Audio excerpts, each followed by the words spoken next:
The first thing you hear is the sound that becomes your entire world, the steady rhythmic beep of a heart monitor. It's a metronome counting down the seconds of a life suspended in limbo. For Eleanor Vance, lying paralyzed in an ICU bed, it was the only proof she still existed. But then two other sounds pierced the sterile fog voices. One was her husband, Richard, a voice that once promised forever. The other belonged to a younger woman. They weren't whispering words of comfort. They were laughing at her expense over her comatose body, planning a future built upon her grave. They thought she was a ghost already. They were about to find out just how wrong they were. The world for Eleanor Vance had shrunk to the space between beeps. Beep. An inhale she couldn't control. Beep. An exhale she couldn't feel. Beep. The pulse in her own ears a faint drum against the symphony of machines that were living for her. She was floating in a thick grey abyss, a prisoner in the derelict vessel of her own body. A car accident, they'd told her, during a fleeting moment of lucidity. A truck had run a red light. That's all she remembered before the darkness swallowed her whole.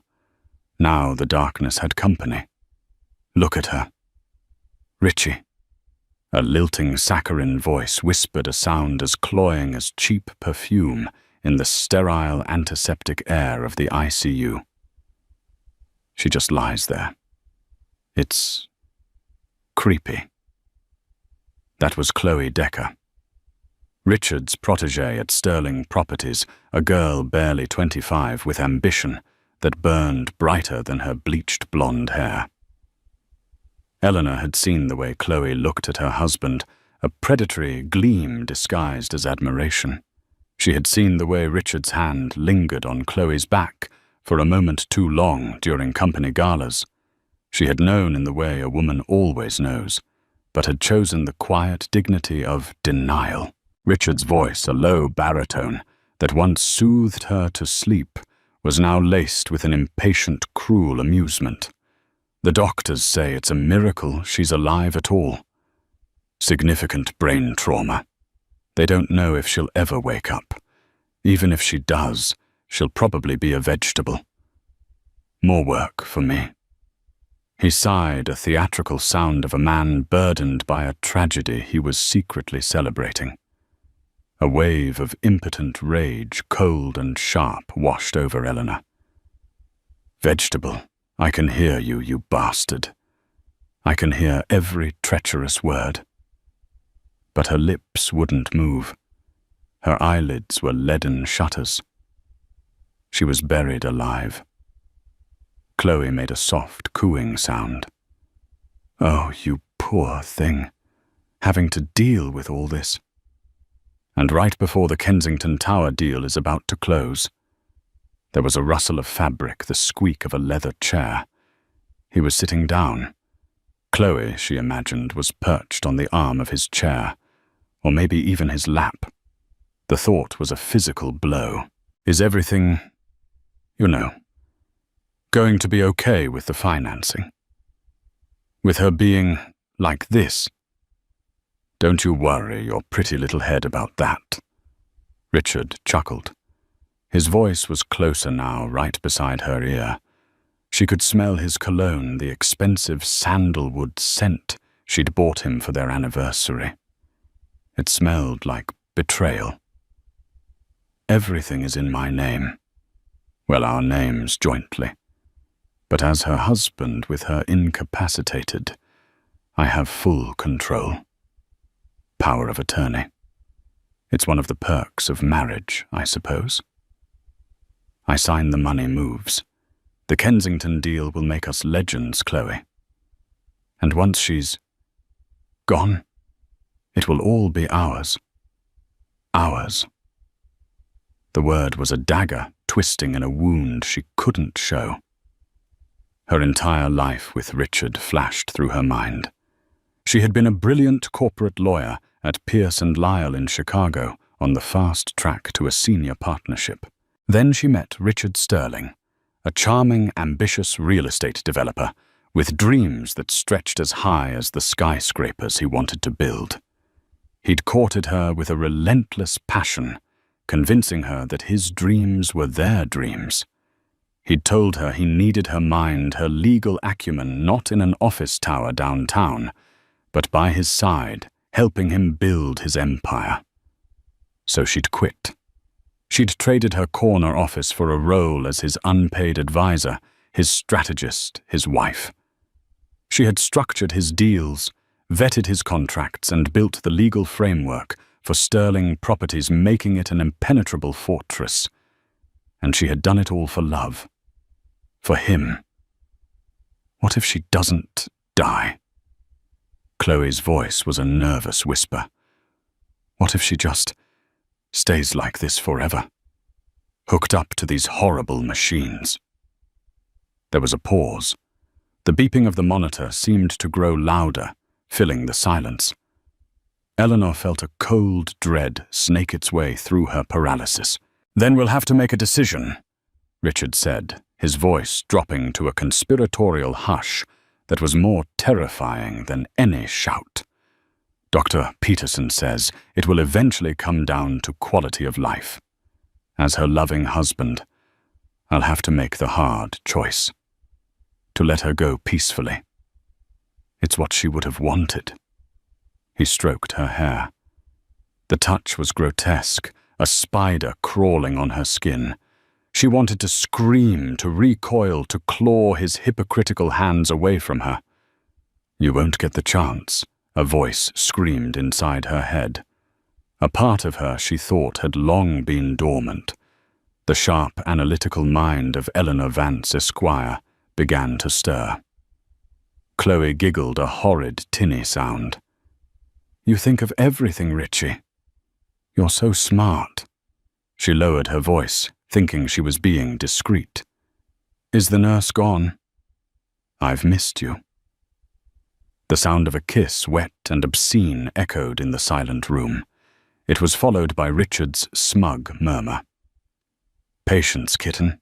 A few more days. We have to keep up appearances. The grieving husband. Once the deal is closed and the doctors give me the final nod, our new life begins. We'll buy that penthouse overlooking the park.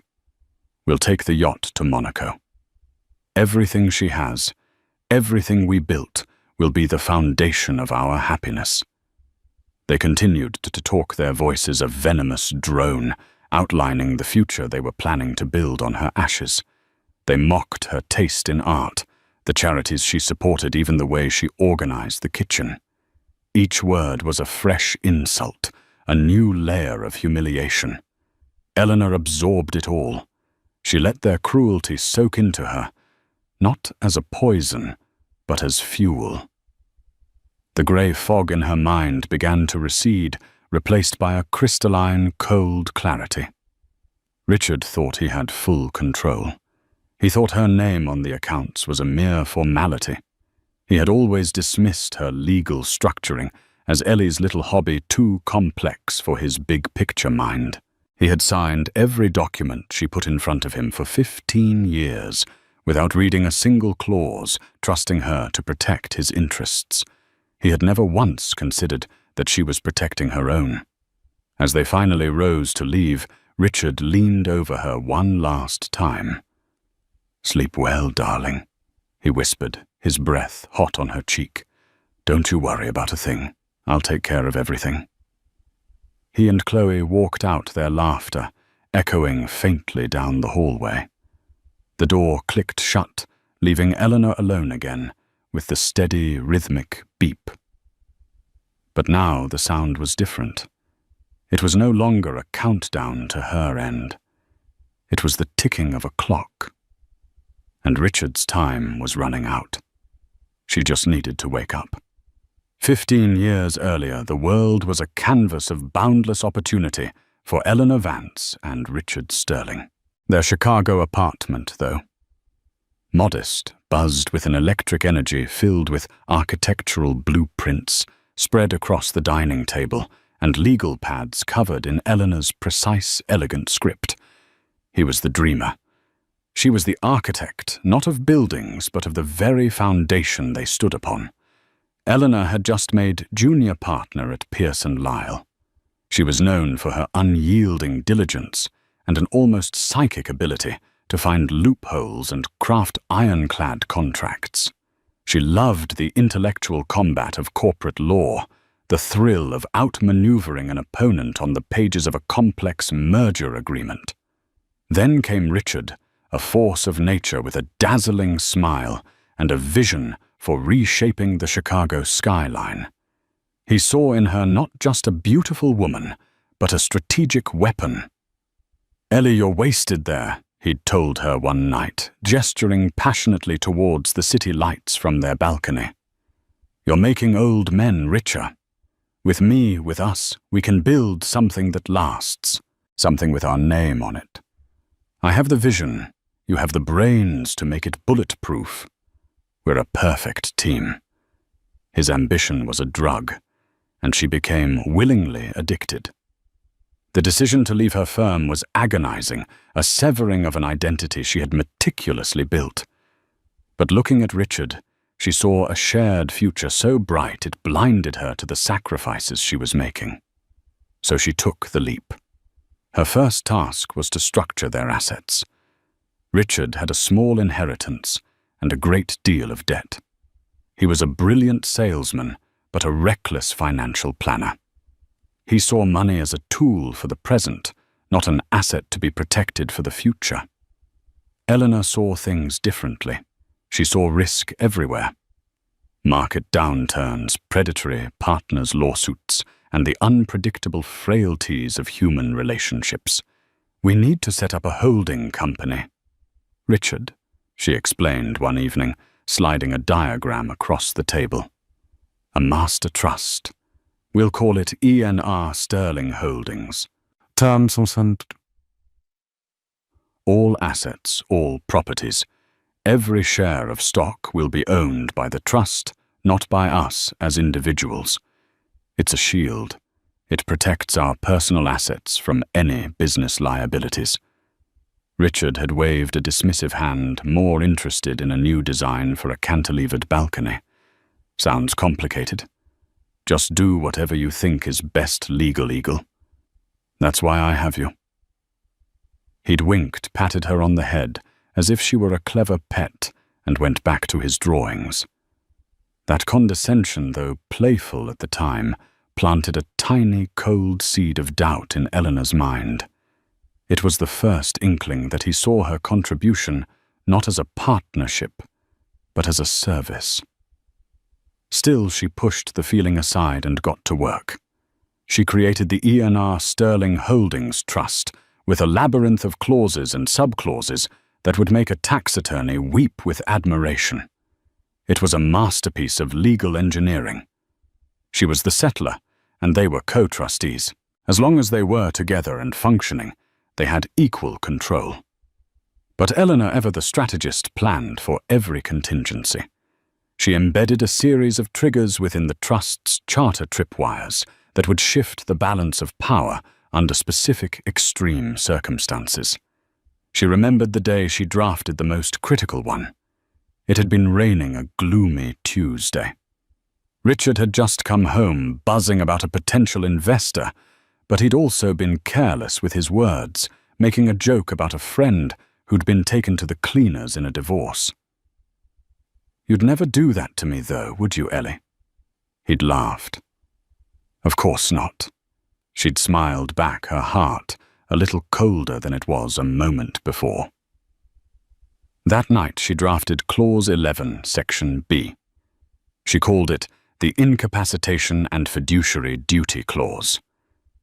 It was her secret fail-safe. The clause stipulated that in the event one trustee became medically incapacitated as certified by 2 attending physicians, the other trustee would assume sole unilateral control of all assets within the holding. This was standard. But Eleanor added a unique, vicious little twist. Her addendum subsection 2 stated that this transfer of power would be irrevocable if, during the period of incapacitation, the acting trustee was found to be engaging in actions that constituted a breach of fundamental fiduciary and marital duty. What defined such a breach?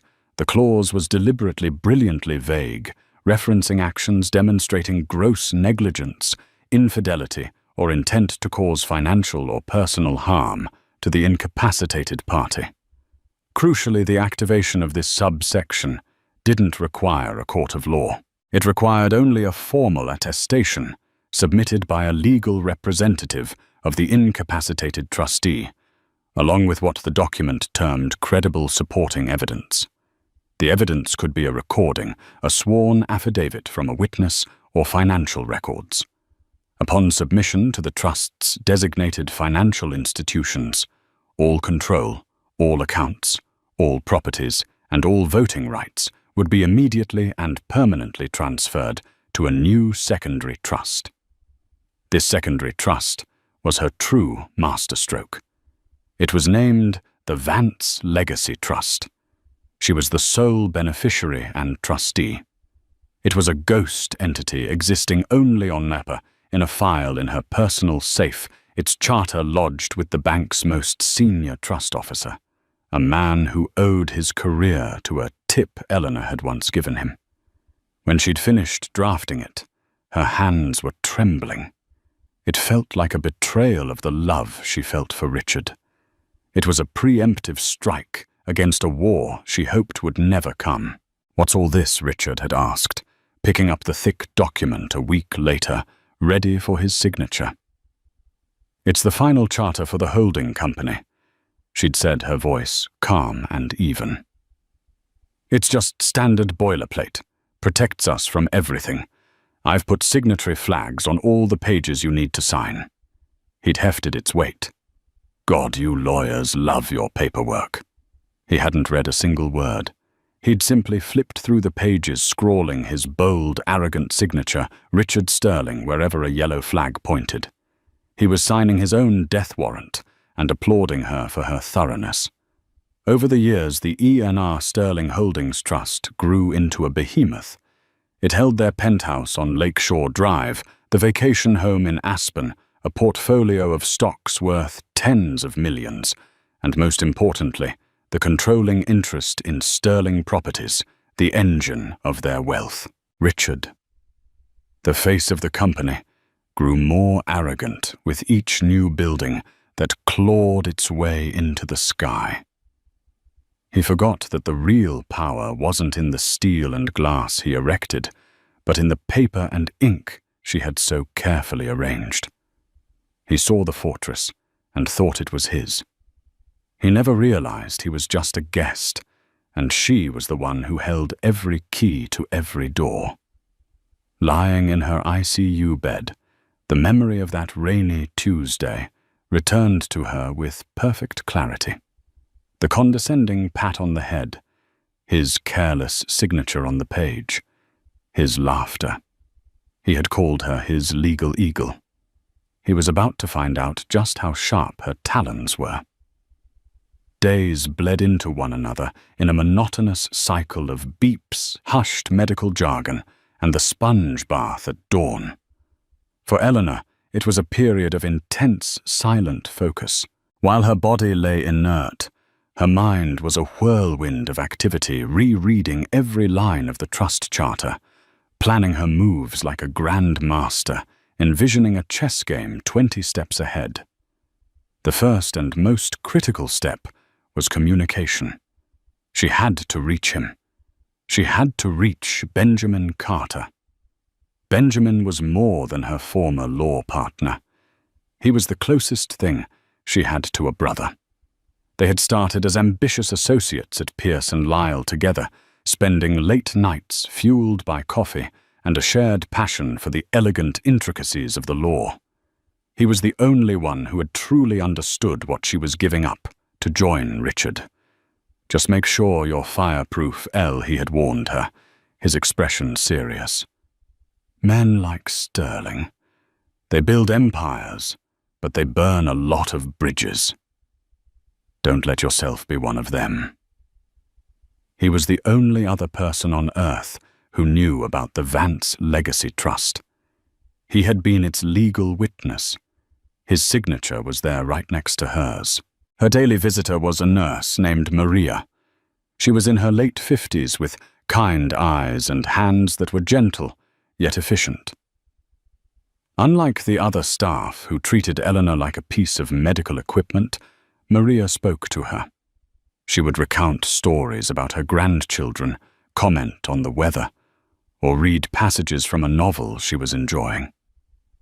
She did it without any expectation of a response, a simple act of human connection. It was during one of Maria's visits that Eleanor felt it a twitch, a tiny infinitesimal flicker of a nerve in her right index finger. It was a spark in the void, a signal from a distant shore. She focused all her will, all her mental energy on that one finger. The effort was Herculean, like trying to lift a mountain. The muscles atrophied from disuse resisted. But her mind, honed by years of legal battles, was relentless. Move. Nothing. Move. A tremor. Maria was adjusting her IV drip, her back to Eleanor. "The doctor says your vitals are getting stronger, dear," she said cheerfully. "That's a good sign. We're all rooting for you." Eleanor ignored the words, focusing only on the signal from her brain to her hand. She pictured the nerve endings firing the electrical impulse traveling down her arm. The image of Richard and Chloe kissing in this very room flashed in her mind, and a surge of adrenaline, pure and potent, flooded her system. The finger twitched again, more noticeably this time. She waited until Maria turned back towards her. The nurse was checking the readout on the heart monitor. Now was the time. Eleanor poured every ounce of her being into the effort. Her finger curled just slightly, then straightened. It was a clumsy, spastic movement, but it was real. Maria's eyes widened. She slowly looked from the monitor to Eleanor's hand. She froze. Did you just do that?" she whispered, her voice filled with awe. Eleanor did it again. A curl, a twitch, tears welled in Maria's eyes. She rushed out of the room, her voice echoing down the hall. "Dr. Rossi. Get in here. Now." Dr. Isabella Rossi was a sharp, no-nonsense neurologist who had been overseeing Eleanor's case. She came in followed by Maria, her expression skeptical but hopeful. "What is it, Maria?" Her hand. She moved her finger. "I saw it," Maria insisted. Dr. Rossi came to the bedside and took Eleanor's hand. "Mrs. Sterling." "Eleanor. Can you hear me? If you can hear me, try to squeeze my hand." Eleanor focused. The doctor's hand felt warm, a tangible link to the world she was fighting to rejoin. She pictured Richard's smug face, heard his condescending whisper, "I'll take care of everything." The rage gave her strength. She squeezed. It was faint, a mere flutter of pressure, but it was undeniable. Dr. Rossi's professional demeanor melted away for a second, replaced by a genuine, brilliant smile. "Well, I'll be. Welcome back, Mrs. Sterling." Over the next 2 days, progress was slow but steady. Eleanor could now squeeze on command, and she had regained a small amount of movement in her eyelids. She could flutter them, not yet open them, but it was a start. It was communication. 1 squeeze for yes, 2 for no. They established a system. Richard's visits continued a grotesque pantomime of grief. He would hold her unresponsive hand, the same hand that was now plotting his ruin, and speak to her in sorrowful tones for the benefit of the nursing staff. "I'm right here, darling. Fighting for you," he'd say. before immediately turning his attention to his phone, barking orders about the Kensington deal. He had no idea the vegetable in the bed was watching his every move through barely parted eyelids.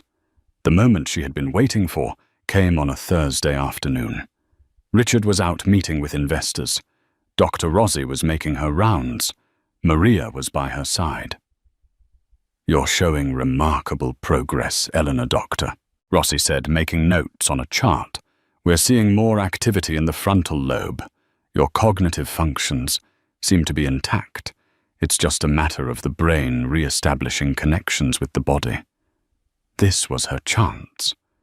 Using their established code, she began to flutter her eyelids insistently. Maria noticed first. "Doctor, she wants something." Dr. Rossi leaned in. "Eleanor, what is it?" 1 squeeze for yes. 2 for no. Are you in pain? 2 squeezes. Faint but firm. Do you need something? Water. 2 squeezes. They went through a list of possibilities. After several frustrating minutes, Maria had an idea. "Is it about a person? Do you want to see someone?" 1 powerful squeeze. The effort sent a jolt through her arm. "Your husband?" Dr. Rossi asked.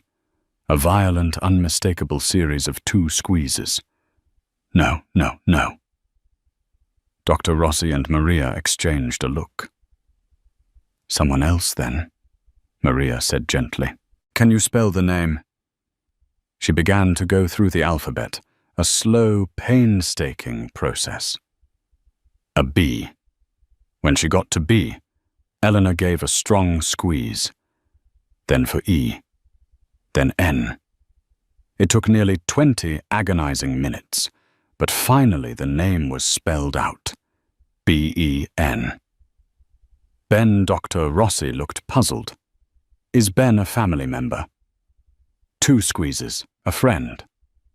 1 squeeze. Eleanor then fluttered her eyelids again, a signal she had devised for urgent. She had to convey more. She needed a pen. She needed a word. Maria, seeming to understand the desperation, had a flash of inspiration. "Doctor, maybe. Maybe we could try facilitated communication. I could hold her hand with a pen." It was an unconventional idea, but Dr. Rossi, intrigued by Eleanor's fierce determination, agreed. Maria gently placed a pen in Eleanor's limp hand, wrapping her own around it to support the weight. She held a notepad beneath it. "Okay, Eleanor," Maria said softly. "Guide my hand. Just tell me where to go." The pen felt alien, a clumsy extension of a will that was still disconnected from the body. But Eleanor focused, channeling the image of the word into her mind. It was the key, the trigger, the one word only Ben would understand. She guided Maria's hand in a series of shaky, almost illegible scrawls. The letters were misshapen, the lines wobbly, but after a few minutes, a word was there on the page. Fireproof. Dr. Rossi looked at the paper, then at Eleanor. Fireproof. Eleanor gave one final exhausted squeeze. "Yes. And you want us to call Ben?" Dr. Rossi confirmed. "Yes. We'll need a full name and number." That was the next hurdle. But Maria, ever resourceful, remembered seeing a list of emergency contacts in Eleanor's admission file. She retrieved it. "There are a few Bens here. Benjamin Scott, Benjamin Riley. Here, Benjamin Carter. Is that him?" The squeeze she gave in response was the strongest one yet. It was a declaration. The game had begun. Dr. Rossi made the call. Her voice professionally neutral, as she explained that her patient, Mrs. Sterling, was showing signs of consciousness and was asking for him. Eleanor let her head fall back against the pillow, the exhaustion absolute. She had fired the first shot. The architect had sent the signal. Now it was up to her ally to bring the walls of the fortress crashing down on its arrogant king. Benjamin Carter was in the middle of a deposition when his personal cell phone rang. He normally ignored it during proceedings, but the caller ID was Chicago General Hospital. His heart clenched. He excused himself immediately, a knot of dread tightening in his stomach. He'd been calling the hospital twice a day for updates on Eleanor getting the same vague, grim report. He feared the worst. "This is Benjamin Carter." "Mr. Carter, this is Dr. Isabella Rossi from Chicago General. I'm calling about Eleanor Vance Sterling." "Is she—" He couldn't finish the sentence. "She's awake, Mr. Carter." "Well, partially. Her cognitive function appears to be returning, but she has very limited motor control. She asked for you." Relief washed over him, so intensely his knees felt weak. "She asked for me." "How?" "It's a long story, but she was very insistent. She also communicated a word. She wanted me to tell it to you. The word is fireproof." Benjamin froze. The air in the hallway outside the conference room suddenly felt thin. Fireproof. It was their code, a private joke from 2 decades ago that had morphed into a solemn promise. It was the word they'd used when he witnessed the Vance Legacy Trust documents. "This is my fireproof vest, Ben," she had told him, "just in case I ever get caught in the blaze." Her telling him that word now could only mean one thing: the fire was here. And Richard had started it. "I understand," Benjamin said, his voice now cold and clipped, the friendly lawyer replaced by a predator. "Thank you, Doctor. I'll be there this evening. Please do not mention my impending visit to her husband, Mr. Sterling. Is that understood?" "Perfectly." "Mr. Carter," Dr. Rossi replied, a hint of complicity in her tone. Benjamin hung up and walked back into the conference room. "My apologies, gentlemen," he announced, his voice leaving no room for argument. "A critical emergency has arisen. We'll have to reschedule." He was out the door before anyone could object. He didn't go to the hospital first. He went to his office. He unlocked the top drawer of his private filing cabinet, a place no one else had a key to, and retrieved a thick navy blue binder. The cover simply read, "Vance Legacy. Contingency." He then made a call to a private investigator he kept on retainer, a former police detective named Frank Miller. "Frank, it's Ben Carter. I have a job for you. Priority Alpha. I need discreet 24/7 surveillance on 2 individuals, Richard Sterling and a woman named Chloe Decker, an employee at his company. I want everything: who they meet, where they go, and especially their interactions at Chicago General Hospital. I have a strong suspicion of a breach of fiduciary duty. Get me something credible, Frank, and get it yesterday." His next call was to David Chen, the Senior Vice President of Trusts and Estates at Northern Merchants Bank, the institution that held the vast Sterling fortune. He and Chen had a long-standing professional relationship. "David Benjamin Carter, I'm invoking a contingency clause on the ENR Sterling Holdings Trust account number, ending in 771. I will be in your office at 9:00 a.m. sharp tomorrow with the necessary documentation. I need you and your legal team present. No advance notice is to be given to either of the current trustees." There was a moment of surprised silence on the other end. "Ben, that's one of our biggest accounts.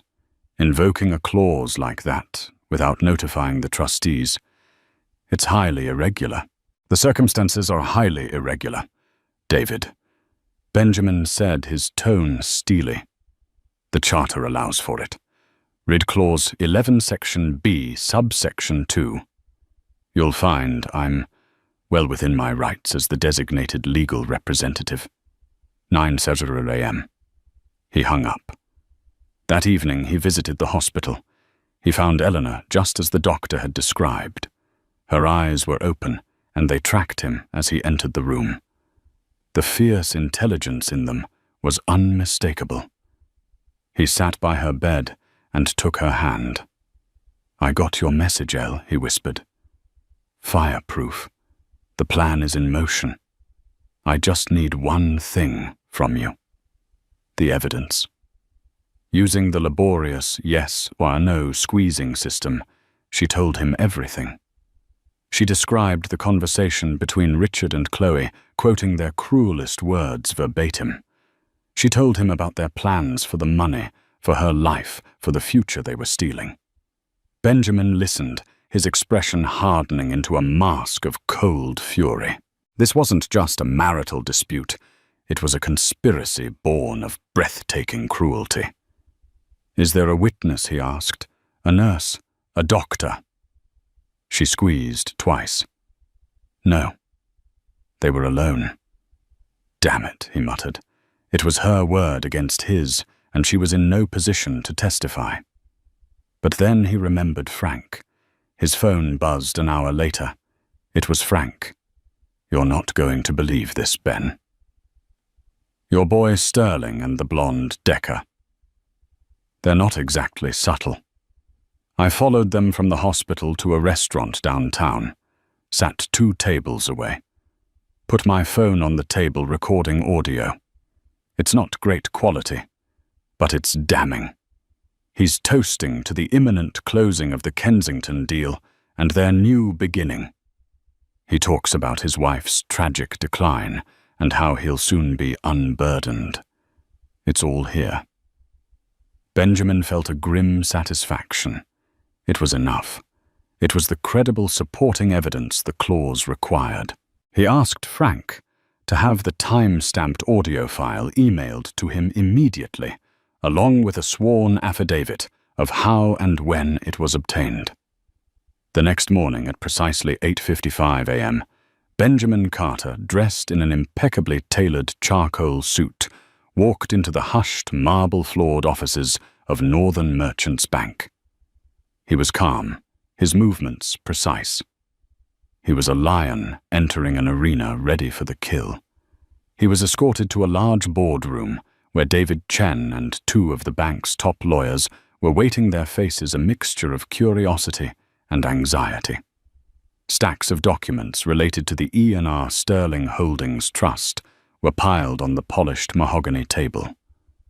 "Good morning, gentlemen," Benjamin said, placing his leather briefcase on the table and clicking it open. He didn't sit. He preferred to stand to command the room. "Ben, this is highly unusual," the bank's lead counsel, a man named Harris, began. "Mr. Sterling is one of our most valued clients. Mr. Sterling's status is about to change," Benjamin replied coolly. He pulled out the navy blue binder. "This is the charter for a secondary dormant trust, the Vance Legacy Trust. As per the instructions filed with this bank 15 years ago, it is to be activated upon the triggering of Clause 11B2 of the primary trust." He then laid out his case with surgical precision. He presented Dr. Rossi's signed medical assessment of Eleanor's incapacitation, fulfilling the first condition of the clause. Then he presented Frank Miller's sworn affidavit. Finally, he took a small digital audio player from his briefcase and placed it on the table. "And this," he said, his voice dropping, "is Mr. Sterling in his own words from last night, discussing his plans to benefit financially from his wife's imminent death, a death he himself seems prepared to facilitate. This constitutes, I believe, a textbook breach of fundamental fiduciary and marital duty." He pressed play. Richard's smug, confident voice filled the silent boardroom. The lawyers listened, their expressions shifting from skepticism to shock, and finally to grim understanding. The recording ended with the sound of Richard and Chloe clinking champagne glasses. Benjamin pressed stop. The silence in the room was absolute. "The charter is clear," Benjamin stated, his voice like ice. Upon presentation of this evidence, all assets liquid and fixed, all shares, all properties held by E&R Sterling Holdings are to be transferred immediately and irrevocably to the Vance Legacy Trust. Eleanor Vance is the sole trustee and beneficiary. Richard Sterling is to be removed from every account. His access is to be revoked. His name is to be struck. As of this moment, he has no legal claim to a single dollar held by this bank. David Chen looked at his lawyers. Harris, the lead counsel, read the clause in the trust document one more time, his finger tracing the words Eleanor had written so long ago. He looked up at Benjamin, then at his colleague, who gave a slow, deliberate nod. The language was ironclad. There were no loopholes. They were legally, unequivocally bound to act. Harris let out a long, slow breath. "Mr. Carter, you've made your case. We will execute the transfer. It will be completed within the hour." Benjamin nodded, a flicker of grim triumph in his eyes. He snapped his briefcase shut. "Thank you for your cooperation, gentlemen. I'll be waiting for confirmation." He walked out of the bank and into the bright morning sunlight. The pieces were in place. The trap was set. All that was left was for the wolf to walk into it. Richard Sterling woke up feeling like the master of the universe. The sun was streaming through the floor-to-ceiling windows of his penthouse, glinting off the glass and steel of the city he felt he owned. Today was the day. The Kensington Tower deal. The largest of his career was closing. At 11:00 a.m., he was scheduled to wire a final 9-figure earnest money deposit to the sellers. By noon, the deal would be done, and his legacy would be cemented. He showered whistling a cheerful tune. He chose his most expensive suit, a custom-tailored Tom Ford, and a Swiss watch that cost more than most people's cars. He glanced at the framed photo of him and Eleanor on his bedside table, a relic from a happier time. A pang of something annoyance, not guilt, pricked at him. Her timing for this whole medical drama was incredibly inconvenient. Still, he mused it did simplify things. He sent a quick text to Chloe. "Today's the day, kitten. The future is ours. See you tonight to celebrate." He had a quick breakfast served by his housekeeper, and then sat down in his home office, a magnificent room with a panoramic view of Lake Michigan. He logged into his Northern Merchants Bank business portal, his fingers flying across the keyboard. He navigated to the wire transfer page, entered the staggering sum, the recipient's account details, and the authorization codes. He clicked confirm. An error message appeared on the screen. Transaction declined, insufficient funds. Richard stared at it, baffled. Insufficient funds. That was impossible. The account held more than double the required amount. He tried again, thinking he'd made a typo. The same message appeared. Annoyance began to bubble in his chest. A technical glitch, no doubt. The bank's website was probably down for maintenance. He hated dealing with these little technological hiccups. It was beneath him. He picked up his phone and dialed his private banker, a man named Henderson he'd had on speed dial for years. "Richard, good morning, calling about the big day." Henderson's voice was obsequiously cheerful. "Henderson, your system is on the fritz," Richard snapped, his patience already wearing thin. "I'm trying to wire the Kensington deposit, and it's kicking it back. Says insufficient funds. Fix it. Now." There was a pause on the other end, followed by the soft clicking of a keyboard. The silence stretched on for an uncomfortably long time. Richard?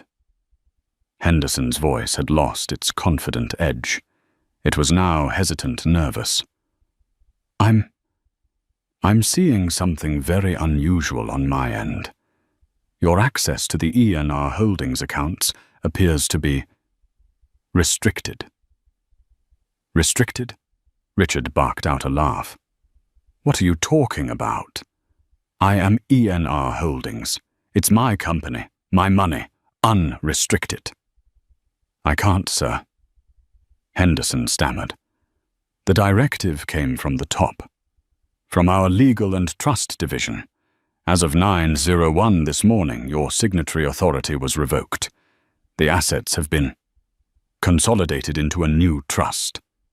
The world seemed to tilt on its axis. Richard felt a cold dread creep up his spine, a feeling he hadn't experienced since he was a young man on the verge of his first bankruptcy. That's absurd. It's a mistake. Put me through to your legal department. Put me through to David Chen. Mr. Chen is in a meeting, sir. He left explicit instructions not to be disturbed.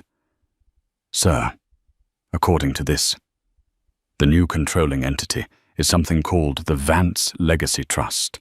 The sole trustee is Eleanor Vance Sterling. The name hit him like a physical blow. Eleanor. It was impossible. She was a vegetable, a shell. She couldn't sign her own name, let alone execute a complex financial coup. This had to be some colossal, insane misunderstanding. Listen to me very carefully, Henderson. Richard said, his voice a low, menacing growl. My wife is in a coma. She is medically incapacitated. I have power of attorney. Whatever paperwork you think you have is fraudulent. You are going to reverse this right now, or the first call I make will be to my lawyer to sue you, this bank, and every person involved into oblivion. Are we clear? Mr. Sterling, the documentation we received was accompanied by a medical directive certifying Mrs. Sterling's condition, but it also invoked Clause 11B of your trust's charter. It was presented by her legal counsel, Benjamin Carter. It's all in order, sir. My hands are tied. I'm sorry. Benjamin Carter. The name ignited a firestorm of fury in Richard's mind. Eleanor's sanctimonious lawyer friend. This was his doing. He must have somehow forged her signature, cooked up this scheme to steal his money. Panic, cold and sharp, began to set in. The Kensington deal.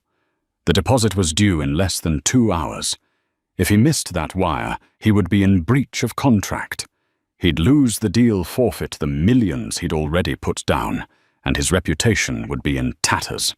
His lenders, his partners, they would descend on him like sharks. He hung up on Henderson and immediately tried to use his corporate credit card to book a helicopter to fly him downtown. Declined. He tried another card. Declined. He pulled up his personal checking account, his walking around money. The balance was 0. She'd taken everything. Not just the business assets. Everything. The penthouse, the cars, the personal accounts. It had all been funneled through the master trust. He was locked out of his own life. He stormed through the penthouse, a gilded cage that was no longer his. He saw the art on the walls. Eleanor had chosen the furniture she had picked out. It all seemed to be mocking him. He was a king who had woken up to find his castle was made of cardboard and his crown was made of tin. He grabbed his car keys and sprinted to the garage, his mind racing. He had to get to the bank. He had to get to the hospital. He had to confront Carter and that bitch Eleanor. He would scream. He would threaten. He would force them to undo this. He jumped into his Bentley, a car he now realized he probably didn't even own anymore, and tore out of the garage, his knuckles white on the steering wheel. He ran a red light, earning a blast from a taxi's horn. He didn't care. The carefully constructed facade of Richard Sterling, titan of industry, was crumbling around him, and all he could feel was a desperate, primal rage. He had made one fatal mistake. He had underestimated his wife. He had seen a quiet, supportive partner and had been blind to the brilliant, ruthless lawyer who had always been lurking just beneath the surface. He had thought he was the predator. He was just now realizing he had been the prey all along. When Richard burst into the ICU, he was a storm of fury and entitlement. His expensive suit was rumpled, his face was flushed, and his eyes were wild. He bypassed the nurses' station, ignoring their calls for him to stop, and slammed open the door to Eleanor's room. "What the hell have you done?" he roared, the sound utterly out of place in the hushed, sterile environment. But the scene that met him was not what he expected. The room was no longer just a sterile medical space. It was a command center. Benjamin Carter, looking impossibly calm, in a crisp suit, stood by the window. Dr. Rossi was present, holding a clipboard and looking on with a stern, protective expression. And in the bed, propped up by a wedge of pillows, was Eleanor. She was not the comatose victim he had last seen. Her eyes were open, clear and sharp as chips of ice. An IV was still taped to her arm, and her movements were slight, but the force of her presence filled the room. The fragile, broken woman was gone. In her place sat a queen on her chessboard, looking at a cornered king. "Richard," she said. Her voice was weak, raspy, from disuse, but it cut through his rage like a scalpel. "You're making a scene. You should lower your voice." He stared at her, momentarily stunned into silence by her lucidity. He turned his fury on Benjamin. This is your doing, Carter. You cooked up this scheme, you forged her name." "There were no forgeries." "Richard," Benjamin said, his voice dangerously quiet. "Everything was executed according to the letter of the law. A law that you incidentally signed off on. You should really read your contracts more carefully." Richard turned back to Eleanor, his face contorting with disbelief and rage.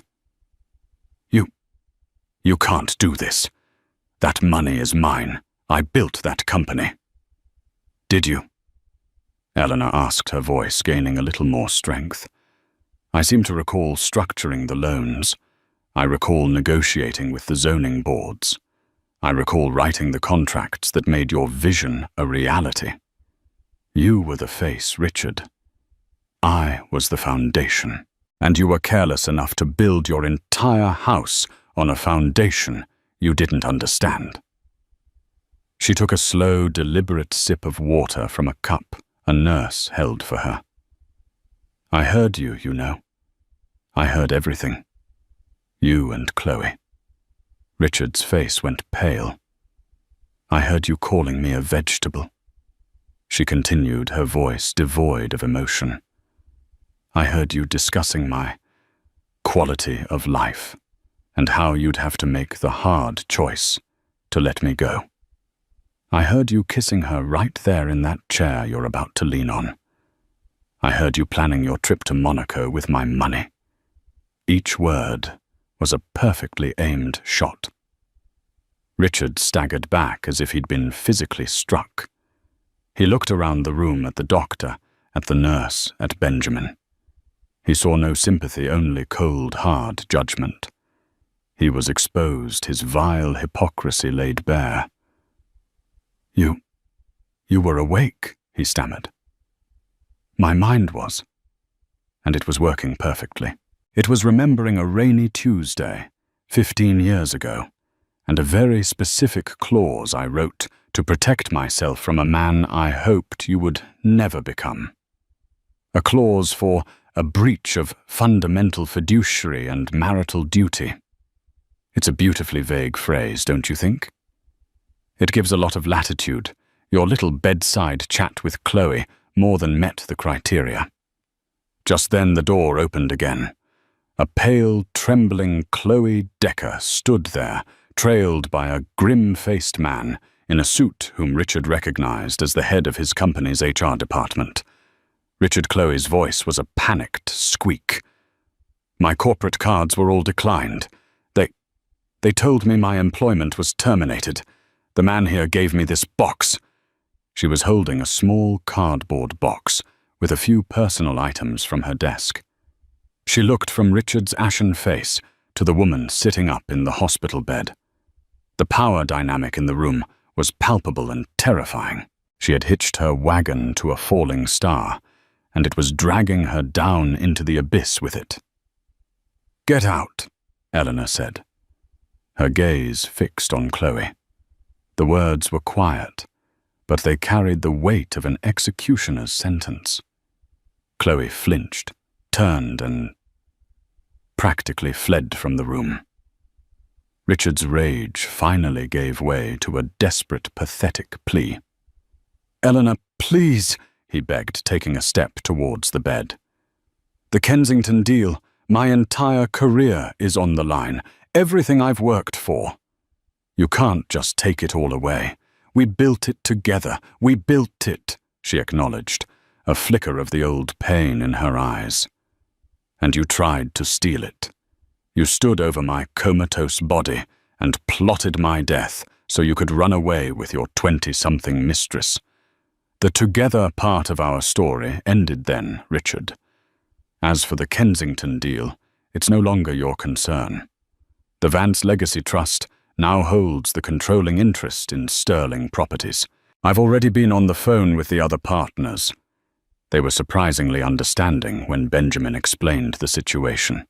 The wire transfer for the deposit was made an hour ago, from my account. The finality of it crushed him. She hadn't just taken his money. She had taken his legacy. She had stepped seamlessly into his place, erasing him from his own life's work, with a few phone calls and the stroke of a pen. "So what now?" he whispered, the fight draining out of him, leaving a hollow shell. "What happens to me?" Eleanor looked at him, and for the first time he saw not just anger, but a profound, weary pity. "I imagine your lenders will be calling soon. Your investors. You personally guaranteed many of those loans, didn't you?" "Always so confident. Without the assets of Sterling Properties to back you, you are insolvent. You have nothing. The penthouse is owned by the trust. The cars, the accounts, everything. You have the clothes on your back, and a watch that you should probably sell. I've instructed my lawyer to file for divorce on the grounds of adultery, and let's get creative attempted conspiracy to misappropriate assets. You'll be lucky to avoid criminal charges." Benjamin Carter stepped forward, holding out a plain white envelope. "This is a restraining order, Richard. It forbids you from coming within 500 feet of Eleanor. You are to have no contact. If you violate it, you will be arrested. A security detail is waiting outside to escort you from the premises." Richard looked from the envelope to his wife's face one last time, searching for any sign of the woman he married. He found none. He had killed her, in a way, and in her place a stronger, more formidable woman had been born from his betrayal. Defeated, he turned and walked out of the room, a king dethroned. The door clicked shut behind him, leaving a profound silence in its wake, broken only by the steady, calm beep of the heart monitor. It was the sound of a life no longer in limbo, but firmly, resolutely in control. The months that followed were a quiet revolution. Eleanor's physical recovery was arduous, but steady, driven by the same iron will she'd used to reclaim her life. The day she walked out of the hospital, leaning only slightly on a cane, she felt the Chicago wind on her face and knew she was free. She immediately took the helm of what was once Sterling Properties, and her first act was to have the name taken down. In its place, a new sign was raised, Vance Enterprises. Richard Sterling's downfall was as swift as it was spectacular. Stripped of his financial empire, his creditors descended, forcing him into a humiliating bankruptcy. He became a cautionary tale, a ghost in the city he once sought to conquer. Chloe Decker, a pawn in a game between a king and a queen, vanished into obscurity. Her ambitions turned to ash. Eleanor, however, took no joy in their demise. Her focus was not on revenge, but on reconstruction. She wasn't interested in simply building more towers. Instead, she established the Vance Foundation, funded by her company's profits, with a clear mission to provide legal and financial support for women victimized by marital fraud and financial abuse. Her story, once a private horror, became a public inspiration. She had been buried by betrayal and had clawed her way out, not just to survive, but to build something better from the wreckage. About a year later, she stood on the observation deck of the Kensington Tower, the very project at the center of the turmoil. Benjamin Carter stood beside her, looking out at the sprawling city. "Quite a view," he said softly. Richard always wanted his name on the skyline, and in a way, it is. Eleanor replied, a peaceful smile touching her lips. "This building will stand for a century, funding a foundation that will help thousands. It's a sterling legacy, just not the one he envisioned." The beep of the heart monitor was a distant echo replaced by the steady rhythm of her own resilient heart. She had taken a name tarnished by greed and redefined it, making it sterling again, but this time entirely on her own terms. The story of Eleanor Vance is a powerful reminder that the deepest betrayals can often forge the strongest resolve. It's a testament to the fact that strength isn't about never falling. It's about how you rise. She turned her darkest moment into her defining one, using the very tools of her oppression to architect her liberation. Her foresight and intelligence were her armor and her sword. This wasn't just a story of revenge. It was a story of reclamation of her name, her power, and her future. If this story of justice and resilience resonated with you, please give this video a like and share it with someone who might need to hear it. Stories like these are important, and sharing them helps us all. And don't forget to subscribe to the channel and hit the notification bell so you won't miss our next real-life drama. What part of Eleanor's story stood out to you the most? Let us know in the comments below. The silence in the grand dining room of the Kingswell estate was heavier than the crystal chandeliers overhead. All eyes were on Maricel, pinned by the cruel spotlight of her husband's words. Dorian, the millionaire heir, whose arm she held just moments ago, now stood alone, a champagne flute in hand, using it like a scepter to command the room's attention as he systematically dismantled her. He called her simple, a charming little project he'd picked up. He mocked her family, her dreams, her very essence. And in front of his parents, his siblings, and 50 of New York's elite, he presented her with a gift meant to be the final crushing blow. But he made one fatal miscalculation. He hadn't accounted for her brother Liam sitting silently in the corner. What Liam said next wouldn't just defend his sister. It would detonate a bomb that would bring the entire Kingswell dynasty to its knees. The late afternoon sun cast long, elegant shadows across the manicured lawns of the Kingswell family's ancestral home in Greenwich, Connecticut. From the passenger seat of Dorian's Bentley, Maricel watched the sprawling Tudor-style mansion grow larger, its ivy-clad stone walls seeming to absorb the light, leaving an impression of old, unassailable power. The house didn't welcome you. It judged you. "Are you nervous?" Dorian asked, his voice smooth as the polished mahogany dashboard. He didn't look at her. His eyes, the color of a stormy sea, were fixed on the winding gravel driveway. "A little," Maricel admitted, smoothing down the silk of her emerald green dress for the 10th time. It was a dress Dorian had chosen. "It's your parents' 40th anniversary. It's a big occasion." "It's the Kingswell 40th anniversary," he corrected, a subtle but significant amendment.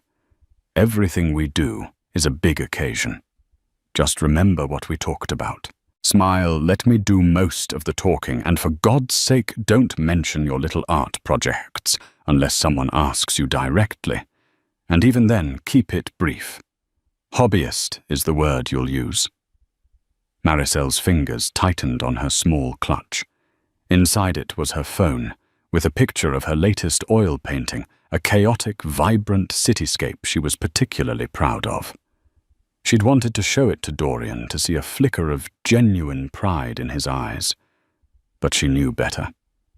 To Dorian Kingswell, her art was not a passion. It was a quaint, slightly embarrassing pastime. Like a child's rock collection. Their marriage, just shy of 2 years old, had started as a whirlwind romance. Maricel, a librarian with a fierce love for literature and a hidden talent for painting, had met Dorian at a charity gala she'd attended with a friend. He was charming, impossibly handsome, and showered her with a kind of attention that felt like sunshine. He'd pursued her relentlessly, making her believe she was the most fascinating woman in the world. He'd loved her stories about growing up in a small, boisterous middle-class family in Ohio.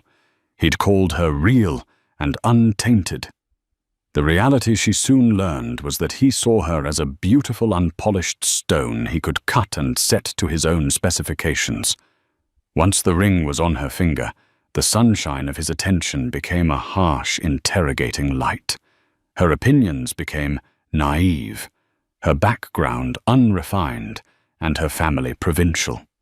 He'd isolated her not with bars and locks, but with a velvet rope of condescension, slowly convincing her that she was lucky to be in his orbit, that she needed his guidance to navigate the treacherous waters of his world. The Bentley crunched to a halt before the imposing oak doors of the mansion. A valet dressed in a crisp uniform materialized as if from the earth itself. Dorian handed him the keys without a glance. "One more thing," Dorian said, turning to her at last. His hand cupped her chin, his thumb brushing her lip. It looked like a tender gesture, but his grip was firm, a reminder of his control. "Your brother Liam, he's already here. I trust you've instructed him on the proper etiquette." A knot of dread tightened in Maricel's stomach. "Liam knows how to behave, Dorian." "Does he?" Dorian's lip curled into a smirk. "Last Christmas, he tried to engage my father in a debate about wealth inequality.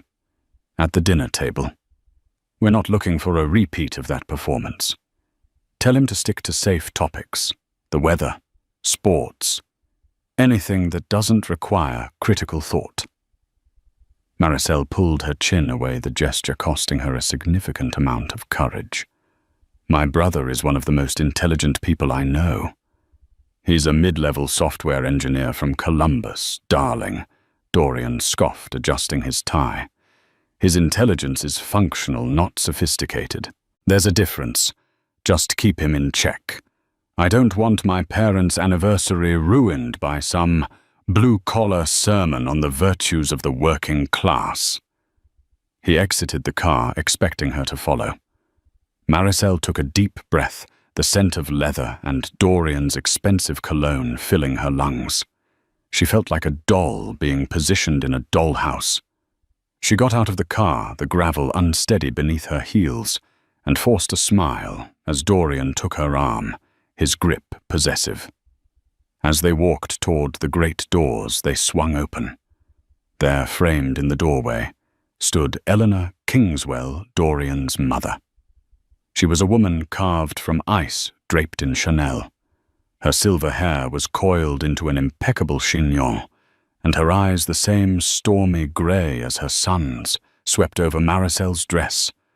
Her hair, her shoes in a silent, withering appraisal. "Dorian, darling," she said, her voice like the rustle of dry leaves. She offered her cheek for a kiss. "You're just in time. Richard is holding court in the study." She finally acknowledged Maricel. "Maricel, that color is bold." "It's Bottega, Mother," Dorian said dismissively. "I picked it out." Eleanor's expression softened fractionally. "Well, in that case, it's a statement." She turned, leading them into a grand foyer with a soaring ceiling and a marble floor that echoed their footsteps like a mausoleum. "Most of the guests are in the conservatory. Your sister Victoria is here, of course."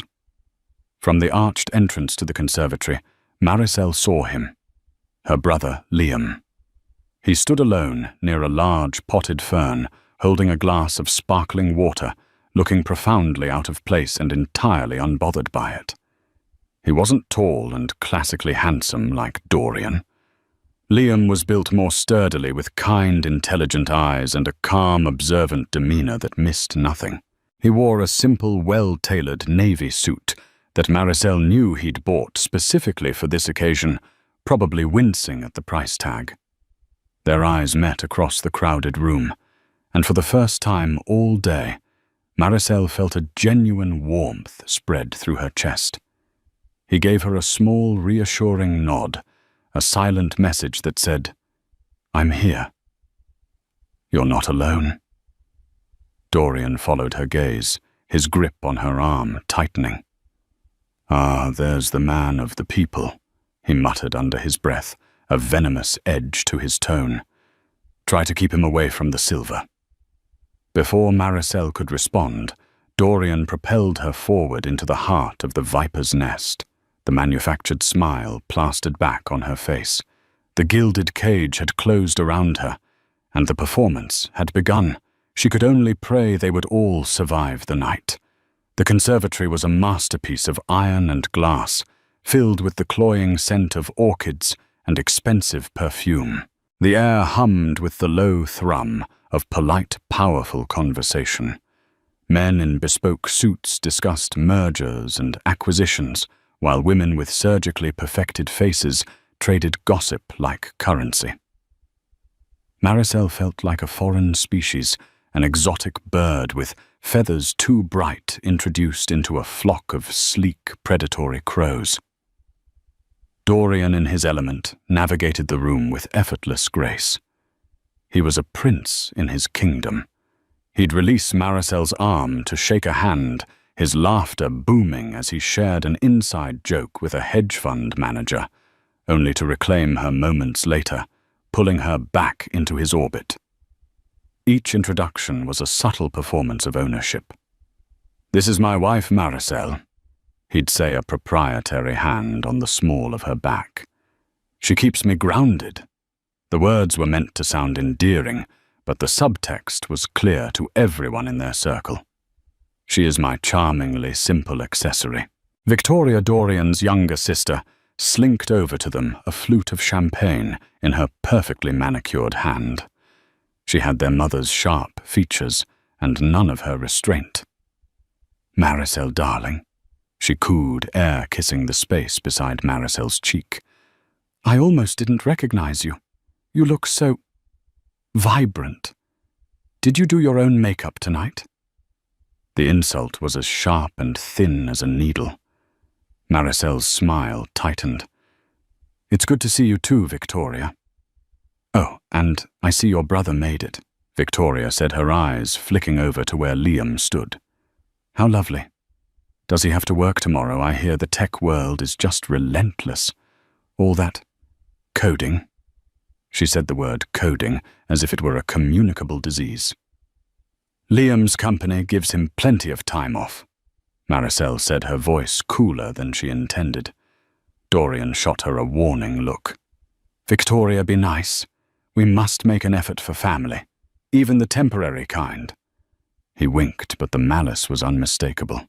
It was a private joke between them, a reference to the Kingswell prenuptial agreement, that Maricel had been forced to sign a document that made it painfully clear her position was conditional. The barb landed, stealing Maricel's breath. Before she could process the sting, Dorian's father, Richard Kingswell, clapped his son on the shoulder.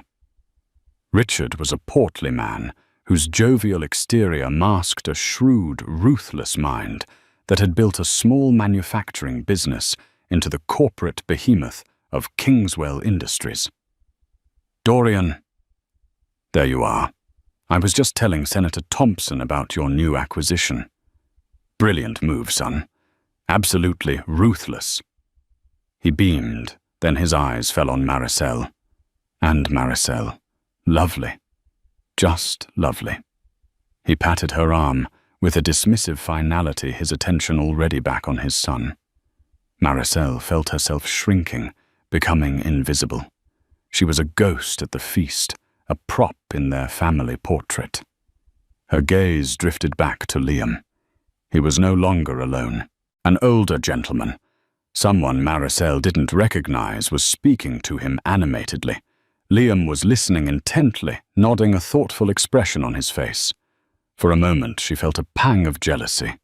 He could connect with people so easily without pretense. She excused herself under the pretense of needing some air and made her way to him. As she approached, she heard the end of their conversation. "And that's why the integrity of the initial codebase is paramount," Liam was saying. "You can build a palace on top of it, but if the foundation is sand, it's all coming down eventually." "Aptly put, young man," the older gentleman said, shaking Liam's hand warmly. "It was a pleasure. You have a keen mind." The man walked away, and Liam turned to Maricel, his smile finally reaching his eyes. "Hey, Ellie. You holding up?" "Barely," she whispered, her facade crumbling now that she was with him. "This place is suffocating." "Who was that?" "Arthur Lexington," Liam said casually. "He's on the board of a major tech investment firm. We were just talking shop." Maricel stared. "You were talking shop with Arthur Lexington?" "Yeah, he's surprisingly down to earth. He asked what I did, and we got into a discussion about encryption protocols." Liam shrugged, taking a sip of his water. "He didn't seem to care that I'm from Ohio."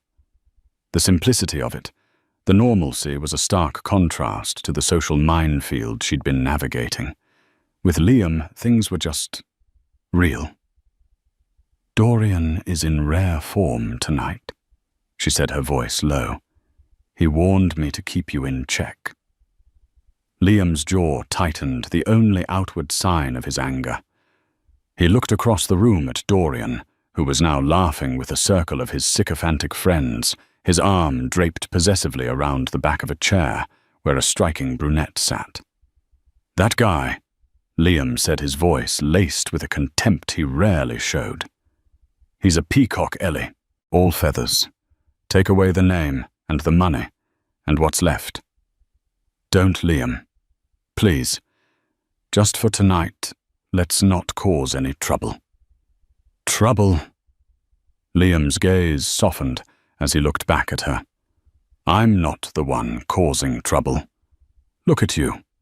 You're walking on eggshells. This isn't you.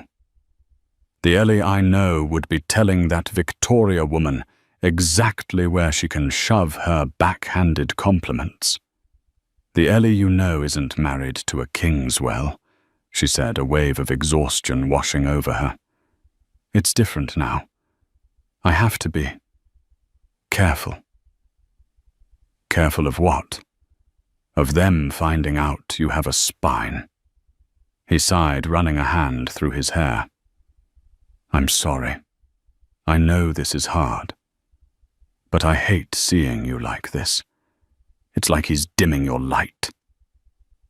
Before she could answer, a small bell chimed and a butler announced that dinner was served. The swarm of guests began to migrate towards the dining room. Dorian appeared at her side again, his good mood apparently restored. "There you are," he said, taking her arm. "Come on. Father wants to give a toast before the first course." He glanced at Liam. "Ah, the brother-in-law. Do try to use the correct fork, won't you? There are 3. Liam just smiled, a thin, unreadable smile. "Don't worry, Dorian. I'll manage." As they were herded into the cavernous dining room, Maricel felt a shiver of premonition.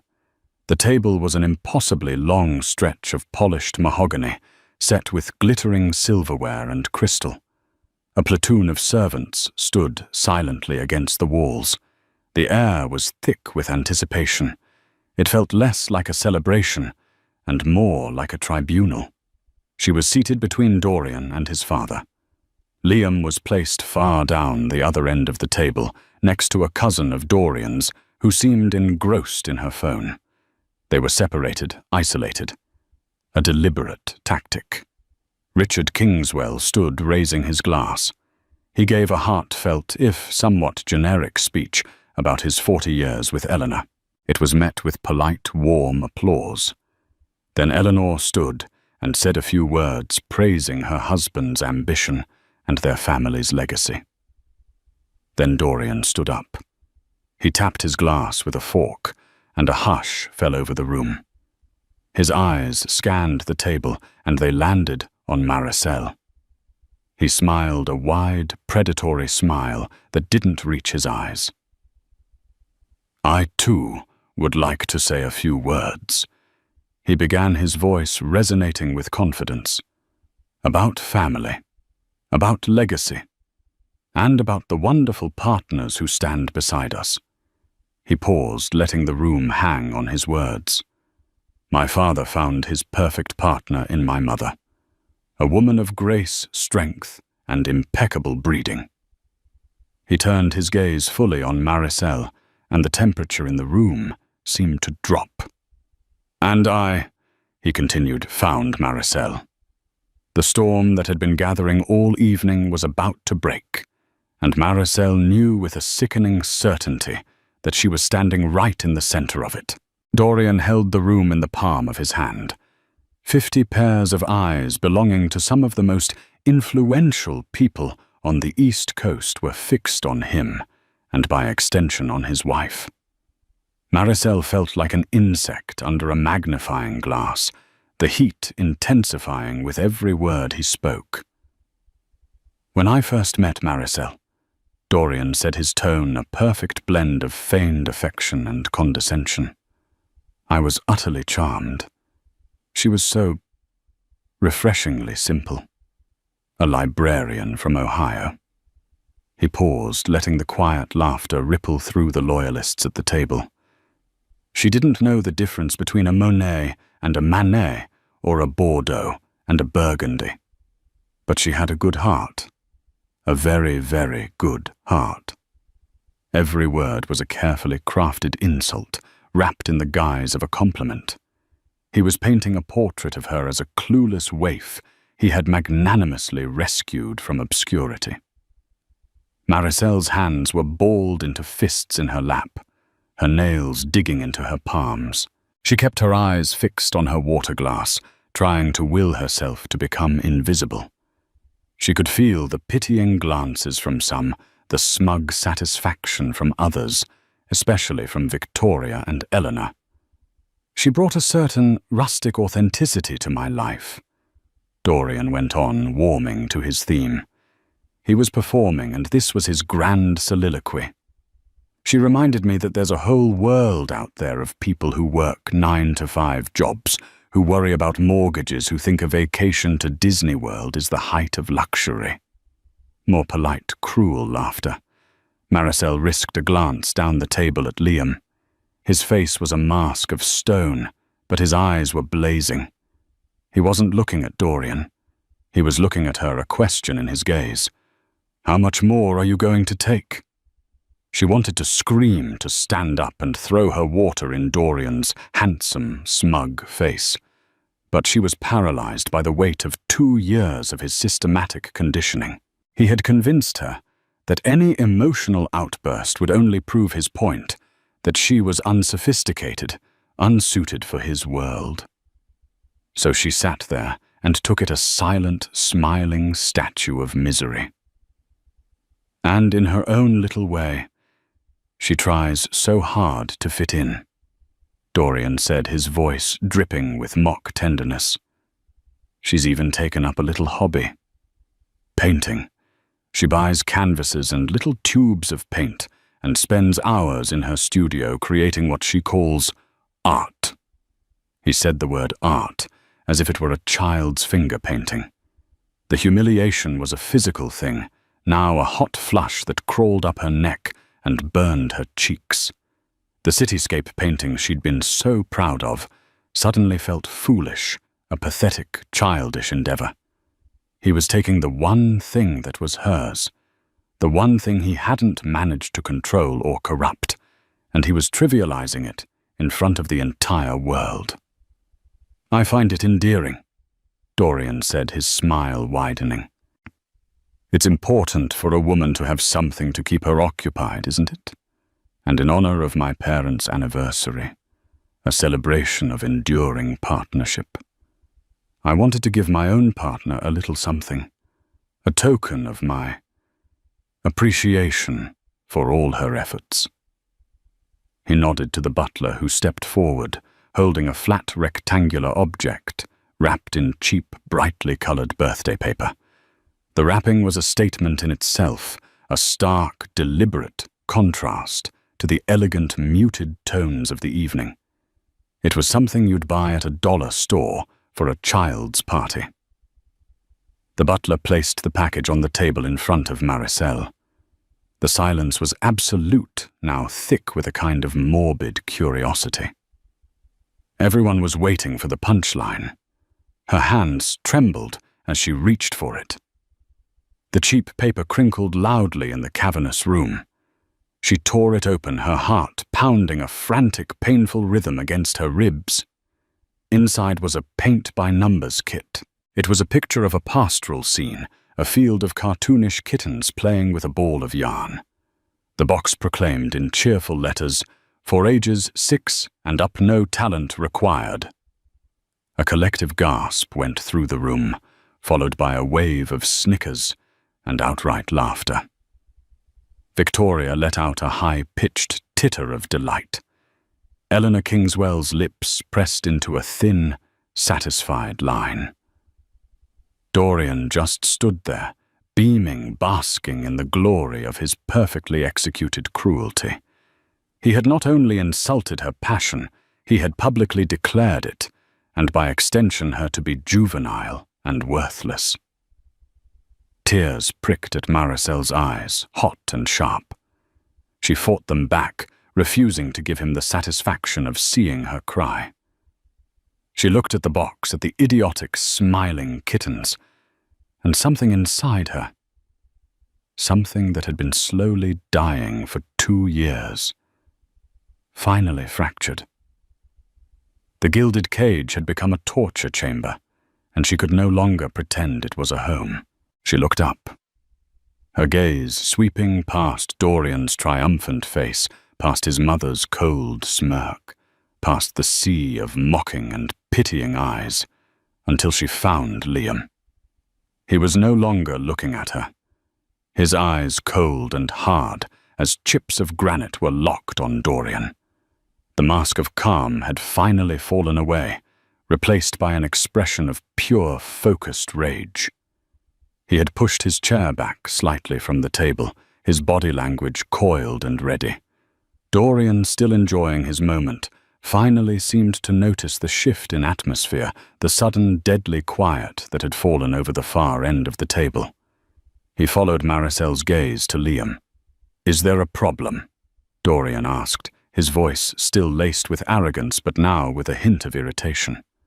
"Does the help have something to say?" Liam didn't rise to the bait. He didn't shout. He didn't even raise his voice. He simply placed his napkin neatly on the table beside his plate. When he spoke, his voice was calm, clear, and carried to every corner of the silent room. It was the calm of a bomb disposal expert about to cut the final wire. "Actually, Dorian, yes." Liam said, his eyes never leaving Dorian's. "I do have something to say." He slowly, deliberately rose to his feet. Every person at the table, including Richard and Eleanor Kingswell, turned to face him. The air crackled with tension. This was not the outburst of a hot-headed brother. This was something else entirely. This was an execution. "You talk a lot about value, Dorian." Liam began, his voice dangerously even. "About worth. About good breeding. You sit here in this house built on your father's success, wearing a suit that costs more than my car, and you dare to pass judgment on my sister's soul. My sister's soul is not a commodity to be appraised." Liam's voice grew colder, sharper. "But since we're on the topic of value and things that are not what they seem, let's talk about your company. Kingswell Innovations." At the mention of the company name, Richard Kingswell stiffened. Dorian's smug expression flickered, replaced by a flicker of genuine confusion, then annoyance. "I don't know what you think you're doing," Dorian snapped, "but this is wildly inappropriate." "Is it?" Liam asked, a humorless smile touching his lips. "I think it's the most appropriate conversation we could possibly have. Because, you see, a few months ago, a friend of mine, a truly brilliant programmer named Ben Carter, came to me devastated. The startup he'd poured his life into had imploded. His lead investor pulled out after his proprietary algorithm was stolen. A unique piece of code for predictive market analysis. He called it Project Chimera." Liam paused, letting the name hang in the air. He looked directly at Dorian, whose face had begun to lose its color. "Project Chimera," Liam repeated slowly, savoring the words. "Does that name ring a bell, Dorian? It should. It's the core of the new fintech platform that Kingswell Innovations is launching next quarter. The one that has investors lining up. The one your father praised you for being absolutely ruthless in acquiring." The room was deathly quiet. Maricel stared, her own humiliation forgotten, replaced by a dizzying sense of confusion and dread. She saw Dorian's hand, the one holding the champagne flute, begin to tremble. Liam took a small step away from the table, as if to give himself space. "The thing about code," he said, his voice now like a surgeon's scalpel, "is that it's like DNA. A good programmer always leaves a signature. Little quirks, inefficiencies, personal trademarks. And Ben Carter's signature is all over your revolutionary new platform. But that's not the best part." Liam reached into his suit jacket pocket. For a terrifying second, Maricel thought he might pull out a weapon. Instead, he withdrew his phone. "The best part," he said, his eyes boring into Dorian's, "is that before Ben's servers were professionally wiped, he'd made a deep backup. A backup that contains the original code, the metadata, the timestamps, and a very interesting encrypted email trail." Liam's gaze swept from Dorian to his father, Richard. "An email trail that leads directly from Ben's ex-partner to a private encrypted server registered to a shell corporation. A corporation that, after about 30 minutes of digging, I traced back to a holding company owned by Kingswell Industries." He held up his phone. "It's all right here, Dorian. The original code, the emails, the proof that the $10 billion platform your entire company's future is riding on is built on a lie. It's stolen. And I have a feeling that Arthur Lexington, the man from the tech investment firm I was just chatting with, will be fascinated to hear all about the integrity of your code base." Dorian Kingswell, the millionaire heir. The prince in his castle, the man who had just moments ago commanded the entire room, was no longer smiling. His face, once flush with triumph, had turned a ghostly, bloodless white. He looked as if he'd been punched in the gut all the air, and arrogance knocked out of him in one swift, brutal blow. He stared at Liam, his mouth slightly agape, and for the first time in the 2 years Maricel had known him, Dorian Kingswell looked well and truly, utterly terrified. He was pale. The silence that followed Liam's declaration was a living entity. It was profound and absolute, broken only by the sound of a single ornate fork clattering from someone's nerveless fingers onto a china plate. The sharp crack echoed like a gunshot in the tomb-like stillness of the dining room. Dorian stood frozen, his face a mask of chalky horror. The bravado, the arrogance, the casual cruelty. It had all evaporated, leaving behind a hollow-eyed man staring at his own executioner. He opened his mouth, but no sound came out. A small, strangled noise caught in his throat. It was Richard Kingswell who broke the spell. He slammed his fist on the table, the heavy thud making the crystal glasses jump. "That is enough," he boomed, his face a mottled, apoplectic red. "Security." 2 burly men in black suits who had been standing discreetly by the main entrance started to move forward. "I wouldn't do that if I were you, Mr. Kingswell," Liam said, his voice retaining its chilling calm. He didn't even look at the approaching guards. His eyes were still locked on Dorian. "Unless you want me to press send on a lovely little email I have queued up. The recipient list is quite impressive. The SEC, the board of directors of your publicly traded parent company, and a few choice journalists at the Wall Street Journal and the New York Times. I believe they call that market manipulation and wire fraud. The prison sentences for those are quite a bit longer than for trespassing." The security guards stopped dead in their tracks, looking to Richard for guidance. The elder Kingswell seemed to deflate, sinking back into his chair. The fury in his eyes was replaced by a dawning, horrified understanding. He looked at his son, a look of utter contempt and disbelief. "Dorian, what is this lunatic talking about?" Dorian finally found his voice, though it was a reedy, desperate whisper. "He's lying. It's a shakedown. He's trying to extort us." "Am I?" Liam asked, arching an eyebrow. He tapped his phone screen. "Let me be more specific, so you understand this isn't a lie. I'm referring to the acquisition files stored on your internal server under the project name Project Daedalus.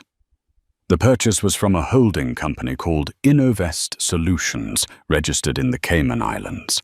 That's your shell. The transfer of funds to the seller, your friend, the one who betrayed Ben Carter, was funneled through 3 separate offshore accounts. But you got sloppy on the last one.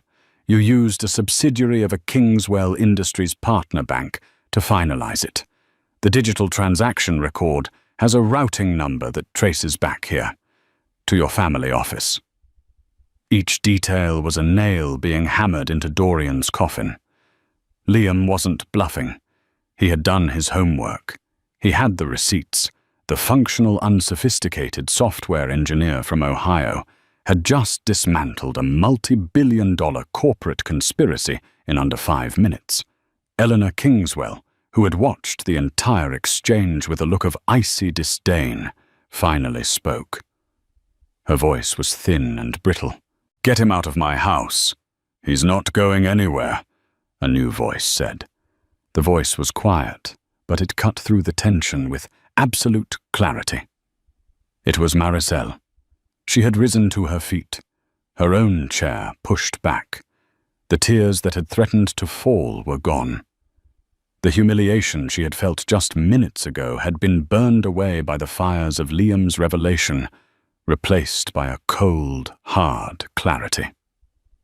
She looked at Dorian, truly looked at him not as her husband, not as the man she had once loved, but as a hollow fraud, a cruel, pathetic child who built his castle on stolen sand. "Maricel, sit down," Dorian hissed, a frantic edge to his voice. "This has nothing to do with you." "Doesn't it?" she replied, her voice steady. She picked up the paint-by-numbers kit from the table. She held it not like a victim, but like a piece of evidence. "You stood here and you stripped me bare in front of all these people. You called me simple, worthless, a hobbyist. You tried to humiliate me by mocking the one thing that brought me joy." She looked from the box to Dorian's pale face. "And all the while you were the real fraud, the real pretender. You talk about value and legacy, but you have no value of your own. You didn't build anything. You stole it. Your entire success, the very thing that gives you the right to stand here and look down on me, is a lie." The guests were utterly captivated. This was no longer just a family squabble. It was the public implosion of a dynasty. They were watching the fall of the House of Kingswell in real time. Victoria started to stammer. "How dare you speak to my brother? Be quiet, Victoria." Maricel snapped, her voice sharp as glass. Victoria flinched back as if struck. Maricel turned her attention to her brother. "Liam, you have all of it, the proof. Every last bite," he confirmed. She took a deep, steadying breath. The fog of the past 2 years was lifting. She saw the manipulations, the gaslighting, the endless condescension for what it was. A desperate attempt by an insecure man to control someone he knew deep down was his better. He had to diminish her light because he was terrified it would outshine his own. "Good," she said. She then turned back to Dorian, her eyes as cold as his mother's. "2 weeks ago, Dorian," she said, her voice dropping to an almost conversational tone, which was somehow more terrifying than shouting, "you told me that my prenuptial agreement was ironclad, and that if I ever thought of leaving, I would walk away with nothing but the clothes on my back. You reminded me that you had the best lawyers money could buy. You said it would be social and financial suicide for me." Dorian stared at her, a new kind of fear entering his eyes. This wasn't about his company anymore. This was about her. "Well, I have a little revelation of my own," Maricel continued. "Last week I had a very quiet, very discreet meeting with a woman named Jessica Albright. She's a partner at Cohen Stern and Albright. I believe you know the firm. They specialize in contentious divorces for high net worth individuals." A wave of shock rippled through the room. Richard Kingswell's jaw dropped. "I gave Ms. Albright a copy of our prenup," Maricel said, "and she found it very interesting, especially the full disclosure clause regarding assets at the time of signing. You see, the initial seed money you used to acquire the technology for Kingswell Innovations came from a joint investment account we opened shortly after our wedding, an account that, according to the terms of the prenup, is considered marital property." She let that sink in. "Your lawyers will argue it was your money to begin with. My lawyer will argue that you fraudulently misrepresented the nature of the investment, using marital funds to purchase stolen property, thereby exposing me, your wife, to significant legal and financial liability without my knowledge or consent. She called it a flagrant breach of fiduciary duty, a breach she believes that is significant enough to invalidate the entire prenuptial agreement." She gave him a small, chilling smile. "So it turns out, Dorian, that I'm not entitled to nothing. I'm entitled to half of everything, half of the house, half of the stocks, and half of a company whose primary asset is about to become the subject of a massive federal investigation." She placed the paint-by-numbers kit back on the table with a soft thud. "Enjoy your party." she said. Then she turned, walked over to her brother, took his arm, and together they walked out of the dining room, leaving behind a tableau of ruin, a pale, broken man, a disgraced family, and a room full of powerful people who had just witnessed the spectacular detonation of the Kingswell Empire. The silence they left in their wake was no longer heavy.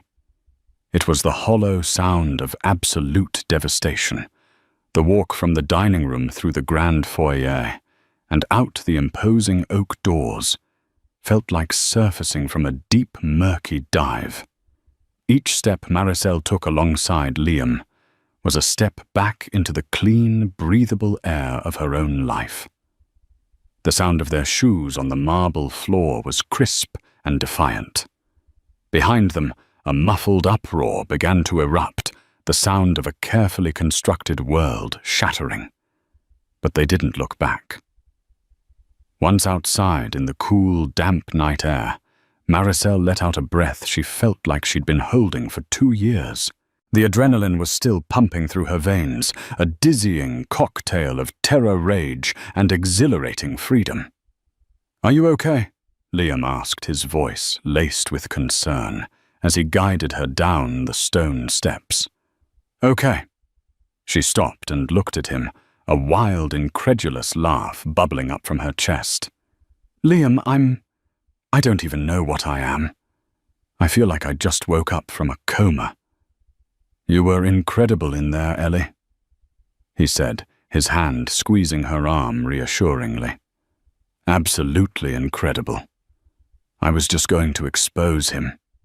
You salted the earth." The valet, looking bewildered by the sudden exodus, scrambled to bring Liam's rental car around a modest Ford sedan that looked comically out of place next to the fleet of luxury vehicles. As they waited, Maricel's mind replayed the scene.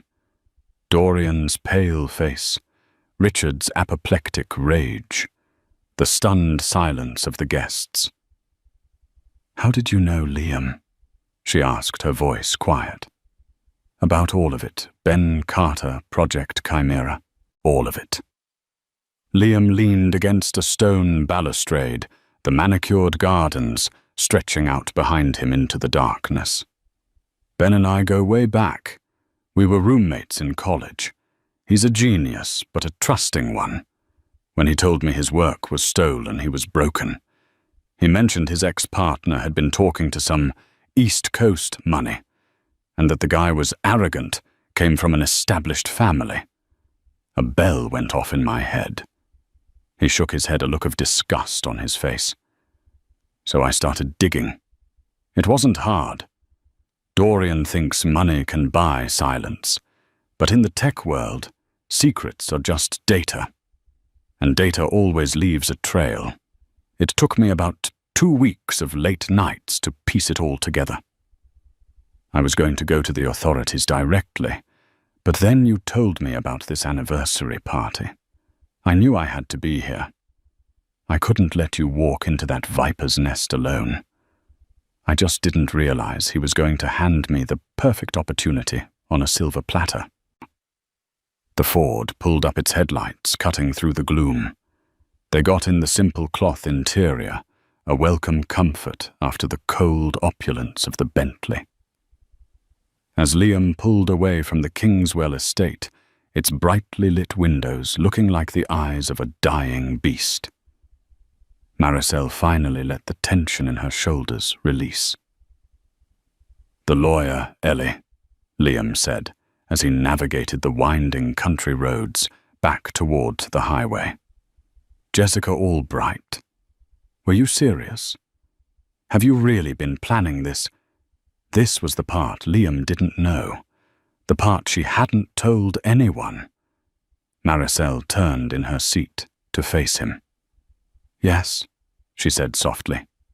"It's been in the works for a month." Liam's eyes widened in surprise. "A month? But why didn't you tell me?" "Because I was ashamed." She admitted the words tasting like ash. "I was ashamed that I'd let it get this bad, that I had married him in the first place. I felt like such a fool. Dorian's favorite tactic was to isolate me, to make me feel like I had no one, that even my own family would think I was an idiot for falling for his act. For a long time, I believed him. She looked out the window, watching the dark trees flash by. The turning point was about 2 months ago. He'd come home from a business trip, and I'd spent the whole week finishing a painting I was really proud of. I was excited to show him. When he saw it, he didn't even look at the canvas. He looked at the floor and noticed a tiny drop of blue paint. He spent the next 20 minutes lecturing me on carelessness and disrespect for his property. Not our property. His. He made me get on my hands and knees and scrub it off the hardwood while he watched. Liam's hands tightened on the steering wheel, his knuckles white. That son of a bitch! That was it. Maricel continued, her voice trembling slightly but clear. That was the moment the veil completely dropped. It wasn't about love or partnership. It was about ownership. I was just another one of his possessions. So the next day, I started making calls. I found Jessica Albright. I wasn't just planning to leave him Liam.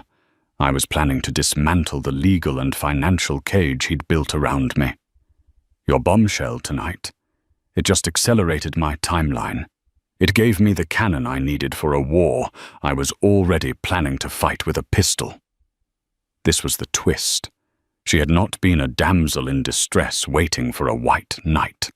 Her brother hadn't rescued her. He had armed her. She had been quietly, methodically plotting her own escape. The realization seemed to dawn on Liam, and his expression shifted from protective anger to profound respect. "Wow," he breathed. "So the stuff about the prenup, the marital funds, that's all real. Every word. Ms. Albright called it a golden ticket." Dorian was so arrogant, so sure of his own cleverness, that he made a critical error in his financial disclosures. He got the idea for Kingswell Innovations after we were married, and he used our joint funds as the initial leverage. He thought because his name was on the business, it was untouchable. He was wrong. They drove in silence for a few miles, the only sound the hum of the tires on the asphalt. The weight of the evening was settling, the consequences becoming real. Her life was irrevocably changed. She had no home to go back to. Her marriage was a smoking crater, and she was about to enter a legal battle against a wounded and vengeful corporate titan. But she didn't feel scared. She felt free. "So what happens now?" Liam asked, pulling onto the interstate. "Now," Maricel said, a small, determined smile on her face. "Now I check into a hotel. Tomorrow morning at 9 a.m., I have a call with Jessica Albright. We file. And then I start painting again. But this time, I'm not doing it as a hobby. I'm doing it as a survivor."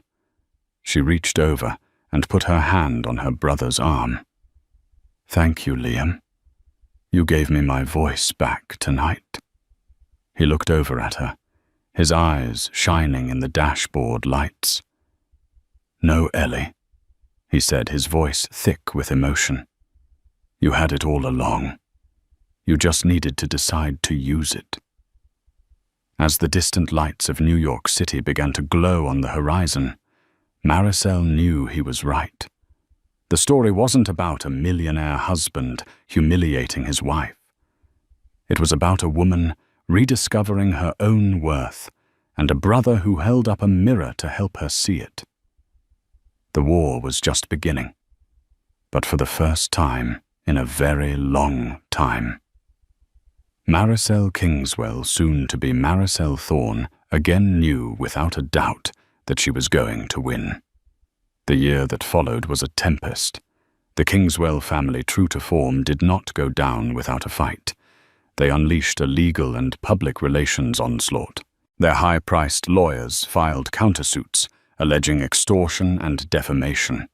Their PR firms leaked sanitized stories to friendly tabloids, painting Maricel as a bitter gold-digging opportunist and Liam as a vengeful failed tech wannabe. But the truth, as Liam had said, was data, and the data was irrefutable. Liam's evidence, presented through proper legal channels, was a digital smoking gun. The SEC launched a formal investigation into Kingswell Industries and its subsidiary Kingswell Innovations. The stock plummeted. Board members, including Arthur Lexington, revolted. The story of Project Chimera became a cautionary tale in the financial press about corporate espionage. Richard Kingswell was forced to step down as CEO in disgrace, his legacy forever tarnished. Dorian the Golden Boy was the epicenter of the implosion. He was indicted on multiple counts of wire fraud and conspiracy. Faced with irrefutable proof and the prospect of a lengthy prison sentence, he took a plea deal. His sentence was reduced, but he would serve time. The image of Dorian Kingswell in a tailored suit being led from a courthouse in handcuffs became the final damning photograph of his public life. He was no longer pale. He was broken. Throughout the storm, Maricel remained anchored. Her lawyer, the formidable Jessica Albright, was a shark. She systematically dismantled the Kingswell legal team's arguments. The fraudulent use of marital funds to purchase stolen assets did indeed invalidate key clauses of the prenup. The divorce settlement, when it was finally hammered out, away from the prying eyes of the press, was substantial. Not the half she had threatened in a moment of righteous fury, but more than enough to ensure she would never have to worry about money again. More importantly, it was a legal admission of his wrongdoing, a final vindication. But the real victory wasn't financial. It was personal. One crisp autumn afternoon, 16 months after that fateful dinner party, Maricel stood in the middle of a bright, airy gallery space in Chelsea. The walls were white, the floors were polished concrete, and sunlight streamed in through a large skylight. The air smelled of fresh paint and new beginnings. Hanging on the walls were her paintings. They were vibrant, chaotic, and deeply emotional. There were sprawling cityscapes that captured the loneliness and energy of urban life. There were abstract pieces, riots of color and texture that spoke of inner turmoil and eventual release. And in the center of the main wall, commanding the room, was a massive canvas. It depicted a gilded cage, its door broken and flung wide open, with a flock of brightly colored birds streaming out into a stormy but ultimately hopeful sky. She called the piece Paint by Numbers. The gallery was buzzing with people. It was the opening night of her first solo exhibition, Maricel Thorne, The Gilded Cage. Critics, collectors, and art lovers moved through the space, their hushed conversations a symphony of praise. They spoke of her bold use of color, her raw emotional honesty, her powerful narrative voice. No one called her a hobbyist. They called her an artist. Liam stood beside her, holding a plastic cup of champagne, a proud grin on his face. He'd since left his mid-level job in Ohio. After the Kingswell scandal broke, his friend Ben Carter had received a massive settlement. Together, they had used the funds to launch their own cybersecurity firm, which was already gaining a reputation for its innovative approach and unshakable ethics. "See," Liam said, nudging her gently, "I told you your light was too bright to be dimmed." Maricel smiled, a genuine, unburdened smile that reached her eyes. "You know, for the longest time, I thought my story was about him, about Dorian, about what he did to me." She looked around the gallery at the tangible proof of her journey hanging on the walls. But it wasn't. It was always about me, about finding my way back to this. A well-known art critic, a woman whose reviews could make or break a career, approached them. "Ms. Thorne," the critic said, her eyes alight with intellectual fire, "your work is extraordinary. It's ferocious. It's the kind of work that makes you feel something. Tell me what's next for you." Maricel looked past the critic through the large front window of the gallery at the bustling New York street. She saw a world of infinite possibility, a blank canvas waiting for her touch. She was no longer Maricel Kingswell, the millionaire's wife. She was Maricel Thorne, the artist. She was the one holding the brush. "Everything," she replied, her voice filled with a quiet, unshakable confidence. "Absolutely everything." We've all felt trapped at some point in our lives, whether in a bad relationship, a dead-end job, or by the expectations of others. Maricel's story is a powerful reminder that even when you feel most powerless, you possess a strength you might not recognize. It's a story about how the truth, no matter how deeply buried, has a way of coming to light, and how the deepest betrayals can sometimes lead to the most profound liberations. It's about a sister's resilience and a brother's unwavering loyalty, proving that true family is not about a name or a legacy, but about who stands with you in the fire. If Maricel's journey from betrayal to triumph resonated with you, if you believe in the power of standing up for yourself and for those you love, please hit that like button to show your support. Share this story with someone who might need to hear it. And don't forget to subscribe to our channel for more real-life dramas that will inspire, shock, and empower you. Thank you for listening.